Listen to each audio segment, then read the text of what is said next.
नमस्कार, आप देखना शुरू कर चुके हैं कैपिटल टीवी बिहार और मैं आपके साथ सरोज सिंह। सारण प्रमंडल की सीटें छपरा, सिवान और कहिए तो महाराजगंज, इन 3 सीटों पर सबकी नज़र है। क्योंकि ऐसी सीटें हैं जहां पर बहुत सारी चीज़ें दांव पे लगी हुई है। लालू यादव की प्रतिष्ठा दांव पर है, अखिलेश सिंह की प्रतिष्ठा दांव पर है और सबसे बड़ी बात मोदी मैजिक दांव पर है। क्या होगा इन सीटों पर? क्या फेरबदल हो रहा है? और अगर फेरबदल हो रहा है तो किसको फ़ायदा हो रहा है और किसको नुकसान हो रहा है? तो आज बात करेंगे हम इन तीनों सीटों पर, लेकिन उससे पहले ये समझना जरूरी है कि परिवर्तन ला कौन रहा है। अगर कोई डेवलपमेंट हुआ है पॉलिटिकल, तो उसका कितना असर इन तीनों सीटों पर पड़ रहा है। तो रणधीर सिंह, प्रभुनाथ सिंह के बेटे ने साफ ऐलान किया कि वो चुनाव नहीं लड़ेंगे और 14 तारीख को जनता दल यूनाइटेड में शामिल हो जाएंगे। तो ये जो डेवलपमेंट हुआ है सारण के इलाके में, ये असर डाल रहा है। इस ऐलान के बाद सिवान का भी समीकरण बदला है, महाराजगंज का भी समीकरण बदला है और छपरा का तो बदला ही बदला है। तो क्या हो रहा है सिवान में? देखिए, हैना साहब जिस तरह से वहाँ पर कैंपेन कर रही है और जिस तरह से उनको समर्थन मिल रहा है अपने तमाम लोगों का, तमाम वर्गों का, हर धर्म के लोगों का, वो बतला रहा है कि हैना साहब सिवान की जंग में आगे निकल चुकी है। रणधीर सिंह के ऐलान के बाद वो जाने भी वाले हैं, शायद सिवान जाएंगे, कंफर्म नहीं है। उनका पूरा परिवार मदद करने वाला है हैना साहब का, ऐसी चर्चा है। वहाँ पर जाएंगे नहीं जाएंगे ये अलग कहानी है, लेकिन एक मैसेज गया जरूर वहाँ पर कि जो राजपूत वोटर है सिवान का, वो भी अब हैना साहब के साथ आ जाएगा। तो हैना साहब तो आप देख ही रहे हैं जिस तरह से कैंपेन हो रहा है और जिस तरह से भगवाधारियों का समर्थन। देखिए, कुछ तस्वीरें देखिए अपने स्क्रीन पर, आपको खुद अंदाज़ा लग जाएगा कि ये 19 वाली हैना साहब अलग हैं। पहले से आप तुलना मत करिए। शहाबुद्दीन की जो विरासत है उसको आगे बढ़ाने के लिए क्या नहीं कर रही हैना साहब, और सब वर्गों और धर्मों का समर्थन उनको मिल रहा है। आप खुद सुनिए हैना साहब क्या कह रही है। साहब को श्रद्धांजलि देने एक बंदा भी नहीं आता है पटना से चलकर सिवान, और कहते हैं कि वो हमारे सांसद थे, वो फाउंडर मेंबर थे। तो आज उनकी श्रद्धांजलि है, इसलिए मैं बोल रही हूँ कि पार्टी कार्यालय में भी नहीं मनाई जाती है और उनका फोटो यूज किया जाता है। ते रहते हैं कि विकास रुकी है, विकास रुकी है। मैं कहती हूँ नहीं, जो लोग भी आए वो अपने तरीके से जो भी काम किए बहुत अच्छा किए हैं। मुझे मौका मिलेगा तो मैं भी उस काम में मैं जोड़ना चाहूंगी। अपने आप को समर्पित के लिए मैं निकली हूँ, सिवान जिला के लिए मैं समर्पित करके आगे बढ़ूंगी। लोग को जानना चाहिए कि डॉक्टर मोहम्मद शहाबुद्दीन साहब विकास पुरुष थे और उनकी पुण्यतिथि नहीं है। ये उनकी जो शुरुआत थी सिवान जिला की भलाई के लिए, वो आज ही से शुरू हो रही है।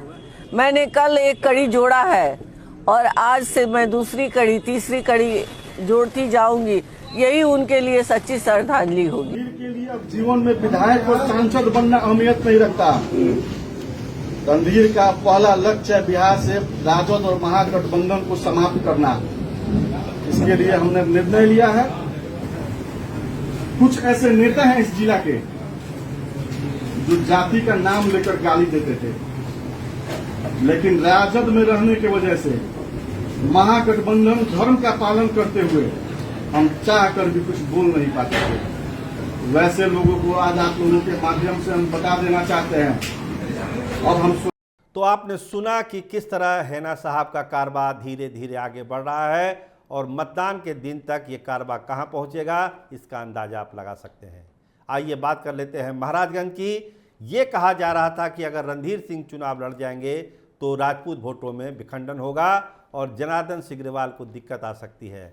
लेकिन जो खबरें हैं वो अब ये है कि रणधीर सिंह चुनाव नहीं लड़ रहे हैं, तो राजपूत वोटों की पूरी गोलबंदी अब जनार्दन सिंह सिग्रीवाल की तरफ है। और अखिलेश सिंह जो ये मन बनाए हुए थे कि बिखराव होगा राजपूत वोटरों में, तो उनके सपनों को चकनाचूर कर दिया रणधीर सिंह ने। तो देखिए, जाने अनजाने बहुत सारी चीज़ें हुई। रणधीर सिंह की एक घोषणा से बहुत सारी चीज़ें हुई। हिना साहब का चुनाव प्रचार प्रचंड रूप से आगे बढ़ने लगा और इसके अलावा महाराजगंज में एक समीकरण जो बन रहा था पहले से, वो समीकरण वापस आ गया है और राजपूत वोटरों की पूरी गोलबंदी अब चली गई जनार्दन सिग्रीवाल के साथ और ये लड़ाई में उनको काफ़ी आगे ले जा रही है। इसके बाद बात करिए छपरा की, तो छपरा में अब क्या हो रहा है। देखिए, राजपूत वोटरों को लेकर वहाँ भी नज़र थी। जो नाराज थे राजीव प्रताप रूढ़ी से, बात नहीं कर रहे थे, कह रहे थे कि ना, हम इस बार नहीं मानेंगे, लालटेन में वोट कर देंगे। लेकिन रणधीर सिंह के खेमा बदल जाने के बाद, चूँकि अब वो जनता दल यूनाइटेड में भी शामिल हो रहे हैं, अब ये चर्चा जोर शोर से है कि वो अब उस वोटों की गोलबंदी करेंगे जो राजीव प्रताप रूढ़ी से नाराज थे और राजपूतों की गोलबंदी अब राजीव प्रताप रूढ़ी के साथ तेज हो गई है। देखिए, सिवान में ऑफिशियली तो वो कुछ नहीं करेंगे क्योंकि वो जनता दल यूनाइटेड में शामिल हो रहे हैं, उनका कैंडिडेट है वहाँ पर।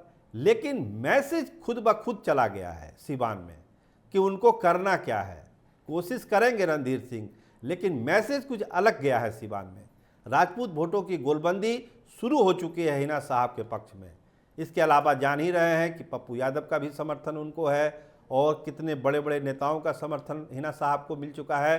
तो हिना साहब ने एक अच्छी इनिंग शुरू की है, बैटिंग काफ़ी तरीके से हो रही है और अगर ये रिदम बना रहा तो चुनाव के आते आते माहौल और भी बनेगा उनके पक्ष में।